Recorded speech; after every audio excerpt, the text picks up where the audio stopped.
Well, hello there. It's another great day to be out and about, and I will be outside later doing some other stuff. But today I want to get started on my Thanksgiving turkey recipe, or anytime you make turkey.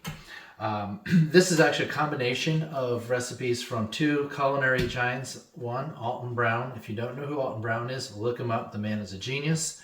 I used to watch his show called Good Eats. I don't know if that show is still on. It's been a while since I've seen it. But that's a great show. He's been on Iron Chef. He's been on many different shows on the different food network type Discovery, those type of places. He's amazing. His recipes are great. And this is a turkey method of baking your turkey, roasting your turkey, whatever, that I've used many times, and it always comes out phenomenal. And I've done it with turkeys. This one's going to be a smaller one because I'm actually doing this ahead of time. So it's a couple of weeks before Thanksgiving. I want to get this video out there. So I'm going to be doing a small turkey today. This recipe is for a 14 to 16 pound turkey, but last year I did a 25-pound turkey, actually a 26-pound turkey. So I use the same recipe. You just obviously have to adjust your ingredients and your quantities up if you're going to use a 26-pounder.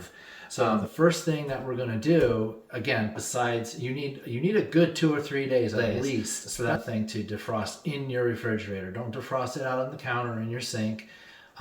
Do it in the refrigerator. It's going to take a little turkey in because you have to soak this turkey in the brine. The recipe calls for like 8 to 12 hours. I have found that 18 to 24 hours works good for me. I just like it to be in the brine a little bit longer. I'll get started with making the brine. Okay, and here we go. We're going to actually make the brine that we were just talking about. So basically for the brine, you're going to need a few things. You're going to need a couple of gallons of brine. And you're going to first use a gallon of vegetable stock. I've already put 3 in here, so I'm just going to add this last one in here. So obviously you need a pan because you're going to have to heat this vegetable stock. If you don't have vegetable stock, I think you could probably use chicken stock if that's all you had, or vegetable broth. It's not super critical, but vegetable stock or vegetable broth is really what you want. To that you're going to add, let's make sure, this is actually just under, but you'd want a cup of kosher salt. If you don't have kosher salt, you can use regular salt. And then about a half a cup of light brown sugar. Oop, let's put that in there. And then these are peppercorns, whole peppercorns. I don't know if you can see that. And let me just double check. 1 tablespoon of peppercorns. Again, being honest, there's been times when I haven't had peppercorns on hand. Just eyeball it. You can put in black pepper. Again, eyeball it. The recipe calls for allspice berries. Allspice berries can be a little bit hard to find, and when you do find them, they can be kind of pricey. I've actually never had allspice. I've done this at least 5 or 6, maybe more times, and I've never had the allspice. I've always just gone without it, and it's come out fine. This is actually ground allspice, and you can just find it in your spice section. So it calls for 1.5 teaspoons of allspice berries. So they're kind of whole, almost like the peppercorns. This is 1 teaspoon of just ground allspice. This might be a little more potent, okay?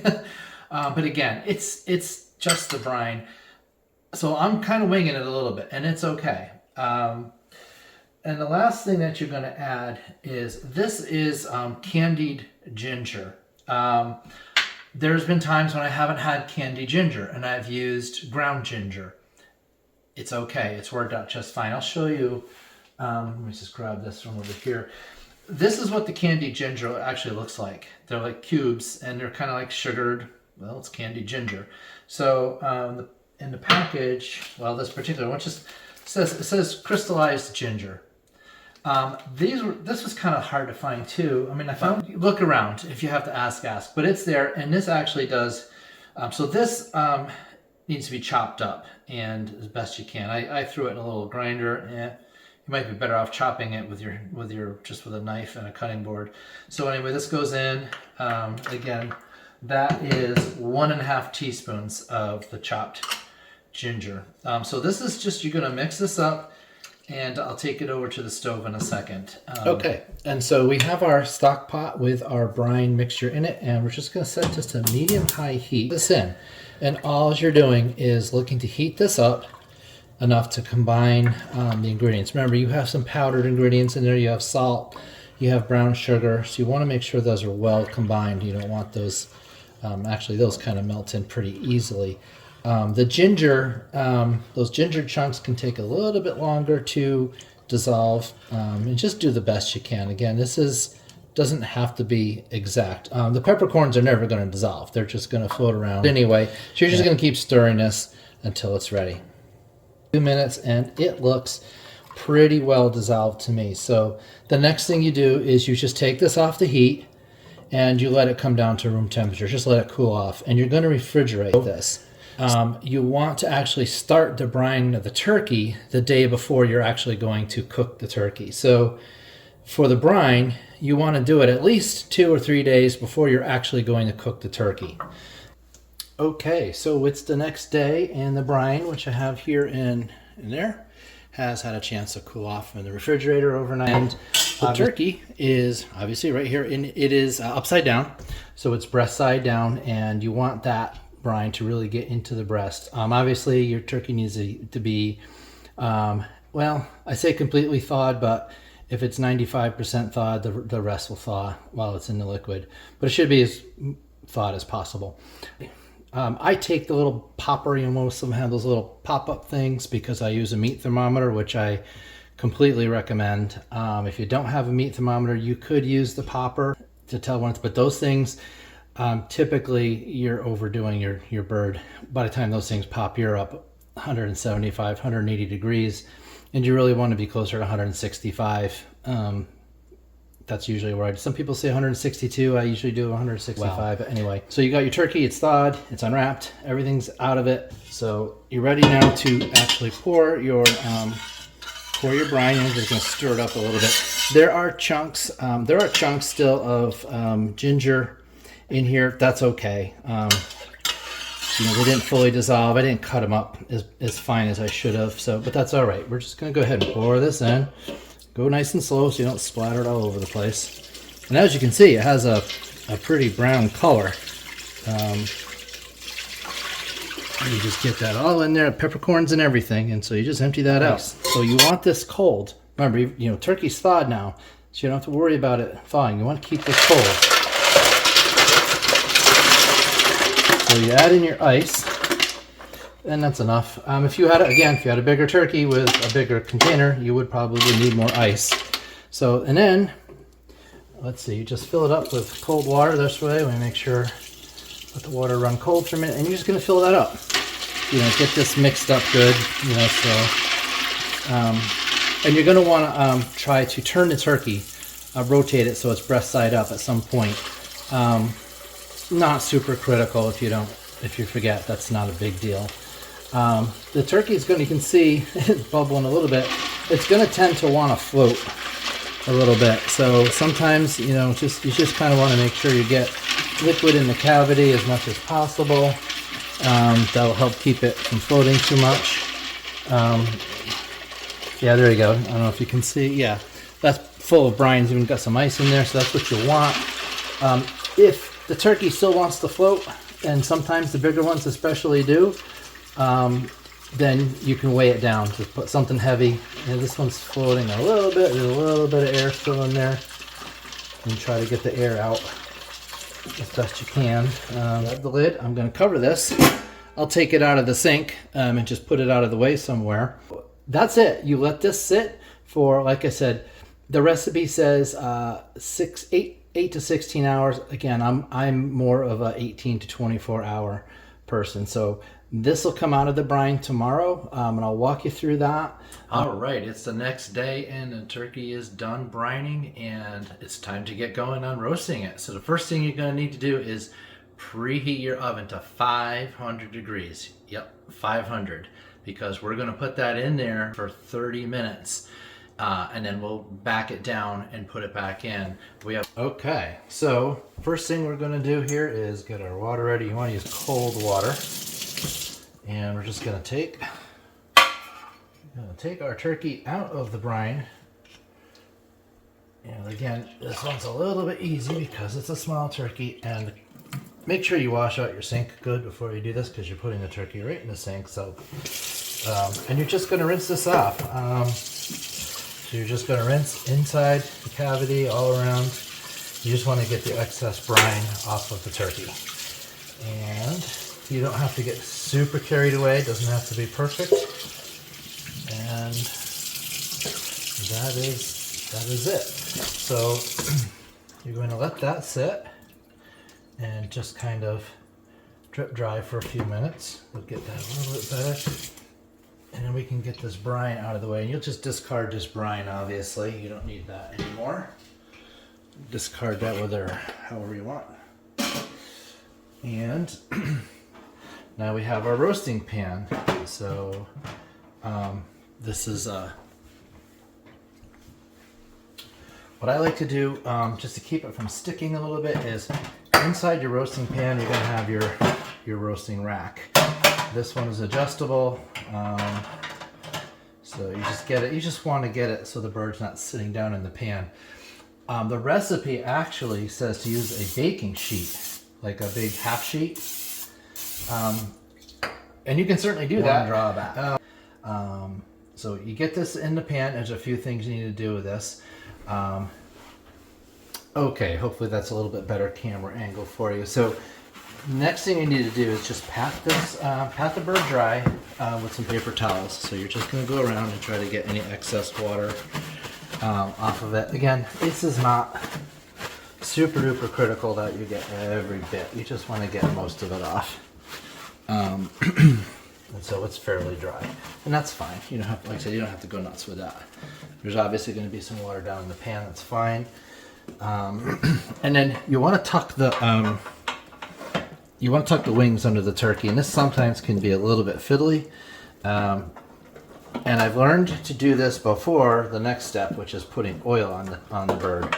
Once you coat this bad boy with oil, good luck getting those getting these wings tucked under, because it is, as you can see, I'm even struggling a little bit now getting that one tucked in, and that's okay. You just mainly want the wing tips underneath so you don't have, you don't have them burning. The next step is just to coat this thing with some canola oil, and the recipe does say to, the Alton Brown recipe says to coat liberally. I don't go nuts, and the reason for that is, I mentioned earlier on that this is a combination recipe of two big hitters in culinary, which is Alton Brown, which I mentioned, and Julia Child. So there's a step we'll get to deal with covering this bird. So you don't need to go too nuts with the oil, because you're going to be putting some butter on this later on as well. So that's probably pretty good. Again, if you were not going to do the butter step, which I'll show later, you could put a little bit more oil on this, but I think that's good for our purposes right now. So this you're going to set aside. Again, the oven is preheating at 500 degrees, but we need to get the aromatics ready to go inside this bird before we do that. So I'll show you that as well. Okay, for the aromatics. So the aromatics are what we're going to put in the cavity of the bird. I know old school people put the stuffing in the bird, hence why they call it stuffing. My mom used to do that. Not many people do that anymore. You kind of run the risk. You've got raw turkey juices soaking in your stuffing, and it really has to be cooked a lot, I think, to get that safe. And also, when you don't have the heat getting into the cavity of the bird, it can take longer to cook, and you end up drying out the breast meat doing that. So for our aromatics, and again, we're going to put these in the cavity, but we're not going to stuff it jammed full. So you need a small onion, which I've already peeled, and we're just going to, and you just need to chunk it up. You don't need to, slice it or dice it too small. Might not even need this whole onion, but that's okay. We'll just go ahead and cut it up, and you're going to put that in this microwave safe bowl. And then you're going to add to that an apple. This is a pretty big apple. We're just going to go ahead and slice that. Whoop. And same thing, put some of these slices in the bowl. That's probably plenty, don't need them all. And then you're going to add a cinnamon stick right in there. You're going to add a cup of water. And you're going to go ahead and, now it calls for sage leaves. I could not find sage leaves in the store. So I'm just going to sprinkle a little bit of this rubbed sage in there. It smells great. And this is, again, this is aromatic. So you're not looking to, this is being stubborn, you're not looking to, you know, you're not eating this part. These are going to be pulled out and discarded later. So, you know, you don't have to be, this is really, maybe I just take the lid off here and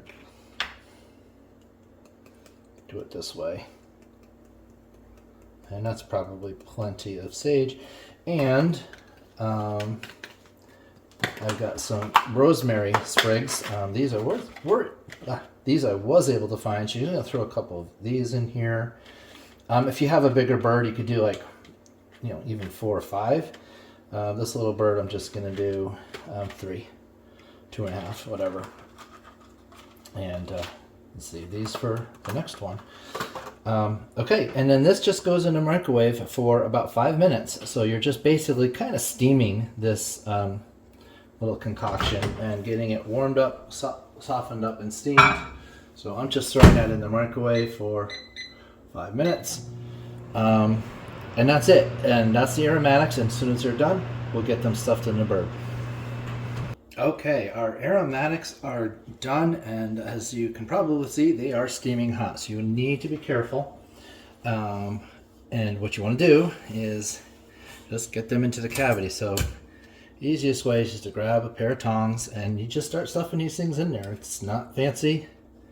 And like I said before, the idea here is not to jam the cavity too full. I mean, you can get them in there because these naturally have, you know, some switch. You want to get that cinnamon stick in there too. That goes in the apples, the onions. So that's probably pretty good. We'll get the rest of the apples in. So it looks stuffed, but there's still some room. Maybe we'll get one more chunk of onion in there. Actually, that's obviously not high yet. So the next step, the oven is preheated. It's ready at 500 degrees. So the next step is to go ahead and get that in there. Okay, so 500 degrees. You've got your rack on the lowest level, and here we go. We're going to slide the turkey in there, and you're going to set that, and that is going to be for 30 minutes. Okay, so this is where Julia Child, where her part comes into this. As you can see here, I've got a small saucepan with 2 sticks of butter in here, and we're just going to melt that. So that's all we're looking to do is just melt that butter down. And what we're going to do is, I've got some cheesecloth here, and you're going to take this cheesecloth and you're going to unwind it, and you want it to be, this is like 2 thicknesses here. I better get it away from the stove. I don't want to catch things on fire, but you want about 2 thicknesses of cheesecloth, and you're going to cut this to size. Probably you just want to cover the breast of the turkey, so that should be plenty. So then you're gonna have your cheesecloth, you know, like that. And what you're gonna do is just put that aside for now. When this butter melts, you're gonna soak that cheesecloth in the butter. Okay. It has been half an hour at 500 degrees, and our turkey is ready to come out. And it's a little smoky, and that's gonna happen.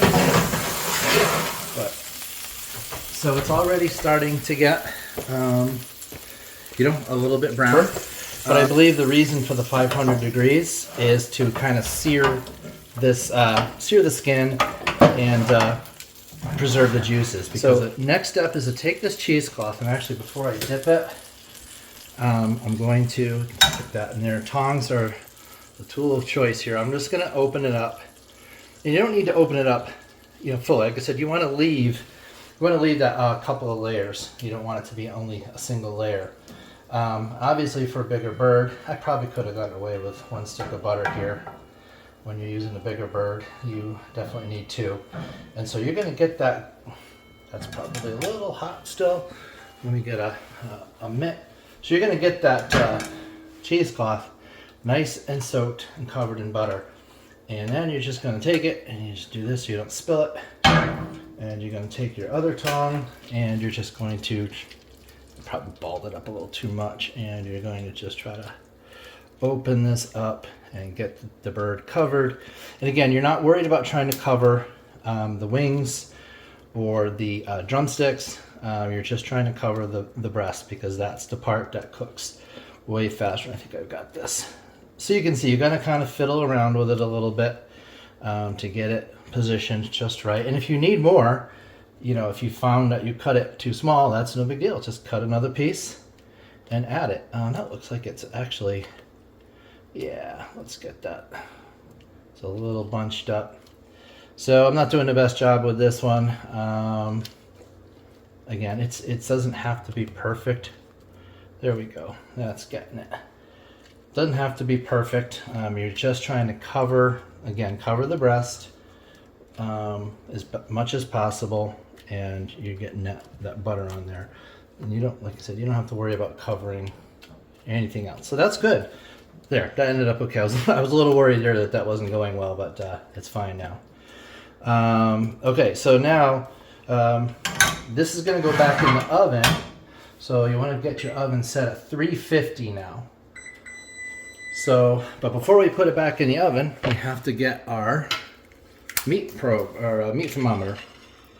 And so, like I said, you want to get this into the, and maybe I should show you, get one of these tongs. You want to try to get this in the thickest part of the breast.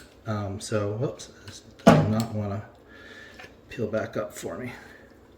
So you just want to get this, you want to be careful that you don't go into the cavity, because then you're going to get an incorrect reading there. There we go. Okay. Okay. See, I got it in the right place now with I'll show you.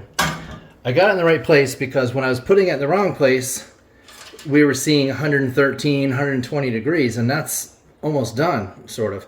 91 degrees, that's more like it. So that's how you know you got it in the right place, because the reading should not be over 100 degrees. Because it's only been in there for even though it's 500 degrees and it's a small bird, it's only been in for half an hour. So the thickest part of that breast is not 113 degrees yet. So the oven is now back down to 350 degrees. So we're going to go ahead and put our bird back in there. And now that you've got the cheesecloth on top, you're going to want to put it in for an hour. Okay, the entire remaining cooking time, let me grab this, is going to be about 2 more hours. You only want that cheesecloth on for about an hour. So there it is, it's in. We're going to go ahead and set that timer for 60 minutes. And there's your timer. And again, you can see the alarm here is set at 165. So okay, it has been an hour. And so the thing to do next is to take the cheesecloth off the turkey. So we're going to pull it out. And it is looking pretty good already. And we're up to 145 degrees internal temperature. So we're getting there. This being a small bird, it may only take another half hour. So total, it's been in for an hour and a half. Actually, I'm just going to put that in the sink at the top. So it's been in for an hour and a half total. Half an hour at 500 degrees, now an hour at 350. So we're going to just put it right back in the oven at 350. And it's looking pretty good. So let me just tilt that a little bit. And yeah, so it's going to take another 30 minutes to maybe an hour. We'll see. Again, because it's a smaller bird, it's only got to go another 20 degrees, so it may be done a little bit quicker than a larger bird. Okay, the alarm is going off, as you can here and see 165 degrees. So let's see what it looks like. Oven mitts on. And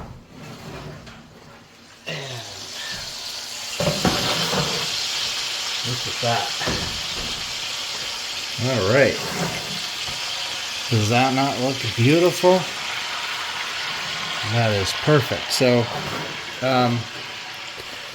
we're going to give that a few minutes to rest, and then I'll take it off the rack and we'll put it on the platter and we'll carve it. So I'm just going to let it rest for just a couple of minutes.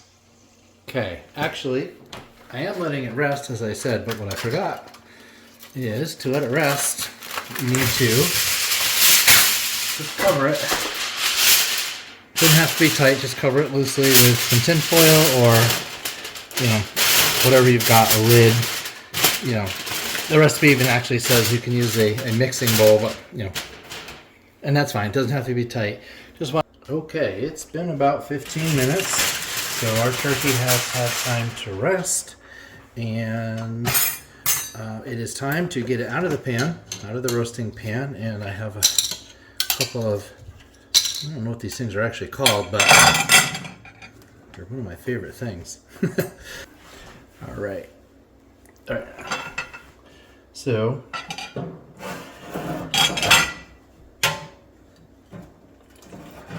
okay, and there she is. Looks pretty good. You can see some of the aromatics still in there. It actually looks a little bit more brown in real life than it does on the camera. But let's go ahead and cut into it. And hopefully you can see how juicy that is. Hopefully you can see those juices running down the knife. That is a really juicy turkey. And there's a little piece. I'm going to give it a roll. Delicious. This comes out great every time. It never fails. See if I can get this piece off. There you go. That is a juicy, tender, delicious turkey, and I am going to steal another snitch. Let me get that right up close. I don't know if it's going to focus. Probably isn't going to focus. There you go. Look at how juicy. Look at the juices all over the knife. And that is absolutely delicious. Perfect. But yeah, that is, look at the juices just running out of that. Beautiful. It's very tender. It's delicious. The flavors are amazing. And that's it. That is your pretty much perfect Thanksgiving turkey. I hope you enjoyed it. I hope you try it. If you do, well, leave comments either way, but especially if you go ahead and try this recipe. I know it takes some planning because it takes a couple days ahead of time, which you need to do anyway. I mean, you buy a turkey, you need to let it thaw. So when you start letting it thaw, that's when you can think about starting to make the brine, to let it cool. And then when the turkey's defrosted, you can go ahead and brine it the day before. Again, the main recipe is Alton Brown. He's amazing. Check out his stuff. The cheesecloth part, that was from Julia Child. So can't go wrong with those two. And it's just a beautiful looking and delicious Thanksgiving turkey. So if you liked it, leave comments, like, subscribe, and we'll see you next time.